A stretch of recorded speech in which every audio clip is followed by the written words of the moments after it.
Hello friends, welcome to my new video. অনেকেরই প্রিয় মানুষটা তাকে ছেড়ে যাওয়ার পরে আবার তার জীবনে ফিরে আসতে চায়। অনেকেই এখনও পর্যন্ত অপেক্ষা করছে কবে তার জীবনে তার এক্স পার্টনার আবার ফিরে আসবে।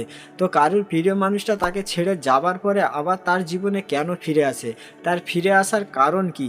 তো প্রথমেই ভালোটা ধরে নিচ্ছি যে তোমাদের মধ্যে ছোটোখাটো ঝগড়া হয়েছিল বা ভুল বুঝাবুঝি হয়েছিল, তোমার প্রিয় মানুষটা তোমাকে ছেড়ে চলে গিয়েছিল, তোমাকে অনেক দুঃখ দিয়েছিল, অনেক কষ্ট দিয়েছিল, কিন্তু এখন সে তার ভুল বুঝতে পেরেছে, সে তার ভুল বুঝে তোমার কাছে ফিরে আসতে চাইছে। তো এরকমও হতে পারে, এরকম না হবার কিছু নেই, কিন্তু 100-র মধ্যে 1% মানুষের ক্ষেত্রে এরকম হয়, যেখানে সে তোমাকে ছেড়ে যাবার পরে অন্য কারোর সঙ্গে রিলেশন করেনি। আর এটা সাপোজ সে যখন অন্য কারোর সঙ্গে রিলেশন না করবে, তখন তার তোমার কথা অটোমেটিকভাবে মনে পড়বে, সে তোমাকে ভুলতে পারবে না, যেটার কারণে সে আবার তোমার কাছে ফিরে আসতে চাইবে। আর এরকম মানুষের ফিরে আসতে বেশি দিন সময়ও লাগে না, খুব তাড়াতাড়ি তার জীবনে আবার ফিরে চলে আসে। আবার অনেকের এরকম দেখা যায় যে হঠাৎ করে তার এক্স পার্টনার তাকে কল করছে, তাকে মেসেজ করছে। তো কোনো বেইমান মানুষ কখনো এটা চায় না যে তার উপরে কোনো বেইমানের ট্যাগ লেগে যাক, কোনো ঠকবাজ পার্টনার এটা চায় না যে তার উপরে কোনো ঠকবাজের ট্যাগ লেগে যাক।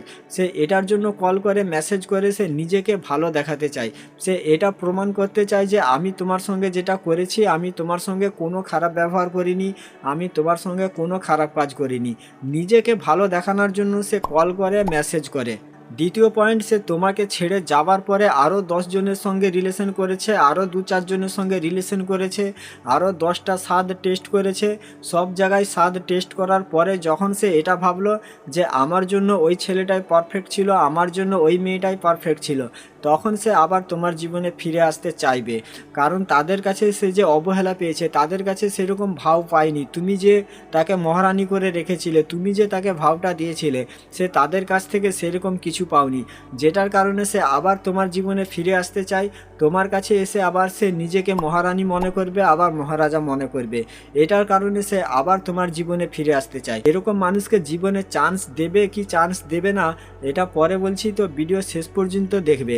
3 নম্বর পয়েন্ট, যখন তোমার জীবনে কোনো নতুন রিলেশন হয়ে যায়, যখন তুমি অন্য কারোর সঙ্গে রিলেশন করো, তার সঙ্গে ছাড়াছাড়ির পরে যখন তোমার জীবনে তার থেকে কোনো সুন্দর মেয়ে চলে আসে বা সুন্দর কোনো ছেলে চলে আসে, সে যখন এটা দেখে যে ওর সঙ্গে এত সুন্দর মেয়ে সম্পর্ক করছে, ওর সঙ্গে এত ভালো মেয়ে সম্পর্ক করছে, এত ভালো ছেলে সম্পর্ক করছে, তখন এটা দেখে তার সহ্য হয় না, তখন সে এটা দেখে আবার তোমার জীবনে ফিরে আসতে চায় বা ফিরে আসে। আর এরকম তাদেরই ক্ষেত্রে হয় যারা যাকে সত্যিকারেরই ভালোবাসে। সে তোমাকে ছেড়ে যাবার পরে অন্য কারোর সঙ্গে সম্পর্ক করেনি, সে সিঙ্গেল ছিল, কিন্তু তুমি অন্য কোনো সম্পর্কে জড়িয়ে পড়েছো, তুমি অন্য কারোর সঙ্গে সম্পর্ক করেছো, এখানে সেই মানুষটা তোমার জীবনে ফিরে আসতে চায় বা ফিরে আসার চেষ্টা করে। 4 নম্বর পয়েন্ট, সে তোমাকে যে গবেট ভেবে ছেড়ে দিয়েছিল, সে যেটা ভেবেছিল এ পুরোপুরিভাবে গবেট, এখন আর তুমি সেরকম নেই, এখন তোমার মধ্যে পরিবর্তন হয়েছে, এখন তুমি নিজেকে পরিবর্তন করেছো, ইমপ্রুভ করেছো, তোমার মধ্যে ডেভেলপ হয়েছে, এটা দেখে সে তোমার জীবনে ফিরে আসতে চায়। কারণ সে তোমাকে ভালোবাসেনি, সে ভালোবাসে তোমার পরিবর্তনকে, তুমি যে তোমার মধ্যে পরিবর্তন নিয়ে এসেছো, নিজেকে ডেভেলপ করেছো, এটা দেখে সে তোমার জীবনে ফিরে আসতে চায়। তো তখন তার ভালোবাসা কথাই ছিল, তখন তার তোমার কথা মনে পড়েনি, যখন তুমি দিনরাত 24 ঘন্টা তার জন্য চোখের জল ফেলছিলে, যখন তুমি তার জন্য ছটফট করছিলে, দিনরাত 24 ঘন্টা যখন তার পায়ে হাতে ধরছিলে, তার কাছে ভালোবাসার ভিক্ষা চাইছিলে, তখন তার তোমার কথা মনে পড়েনি। সেই সময়টা যদি সেই মানুষটা 1 মিনিটও তোমার সঙ্গে কথা বলে নিত ভালো করে, তাহলে তোমার সারা দিনের দুঃখ কষ্ট সব কিছুই দূর হয়ে যেত।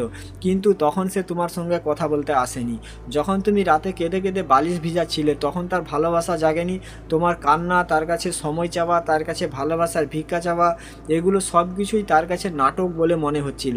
তো এখন তার মনের মধ্যে ভালোবাসা জেগে গেল, এখন তার অন্তরাত্মা জেগে গেল, এখন তোমার প্রতি তার ভালোবাসা বেড়ে গেল, সে তোমার কাছে ফিরে আসতে চাইছে। আর অনেকেই আছে তার অপেক্ষায় আছে যে কবে তার এক্স তার জীবনে ফিরে আসবে। তো ভাই, এরকম মানুষকে তো একেবারেই চান্স দেবার নেই। এরকম মানুষকে যদি দ্বিতীয়বার চান্স দাও, দ্বিতীয়বার তোমাকে আরও বড় ধরনের ঠকতে হবে, আরও বেশি তোমাকে তার জন্য চোখের জল ফেলতে হবে, ঠিক আছে?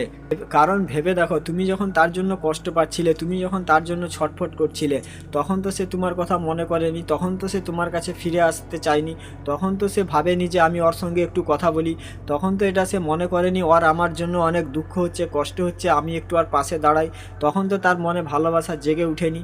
তো এখন তার ভালোবাসা জেগে উঠে গেল, তো ভাই এরকম মানুষকে একেবারেই চান্স দেবার নেই। তো অনেকেই আবার এটা চায় যে এরকম মানুষের সঙ্গে প্রতিশোধ নিতে।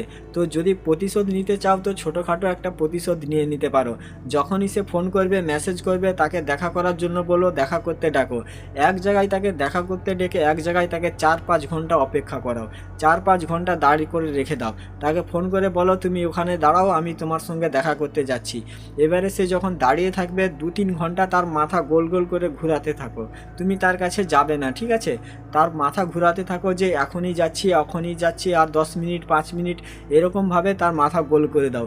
2-3 ঘন্টা তাকে দাঁড় করে রাখার পরে আবার ফোন সুইচ অফ করে দাও, ঠিক আছে? তাকে বলে দাও আমি যাচ্ছি, আমার ফোনে চার্জ নেই, ফোনে চার্জ শেষ হয়েছে, তুমি ওখানে দাঁড়িয়ে থাকো, আমি গিয়ে তোমার সঙ্গে দেখা করব। এরকমভাবে বলে ফোন সুইচ অফ করে দাও, ঠিক আছে? তাকে দাঁড় করে রাখো, কারণ সে বুঝুক মূল্য সময়ের।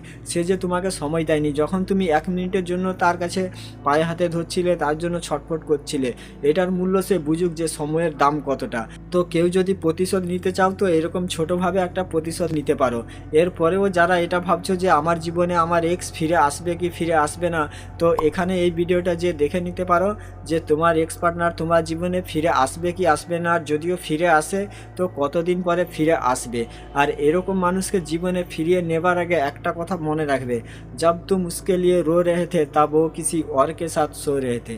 তো আজকের ভিডিওটা এখানেই শেষ করছি। সবাই ভালো থাকবেন। ভিডিও ভালো লাগলে চ্যানেলটা সাবস্ক্রাইব করে রাখবেন, আর ভিডিওটা বন্ধু বান্ধব বান্ধবীদের সঙ্গে অবশ্যই শেয়ার করে দেবেন।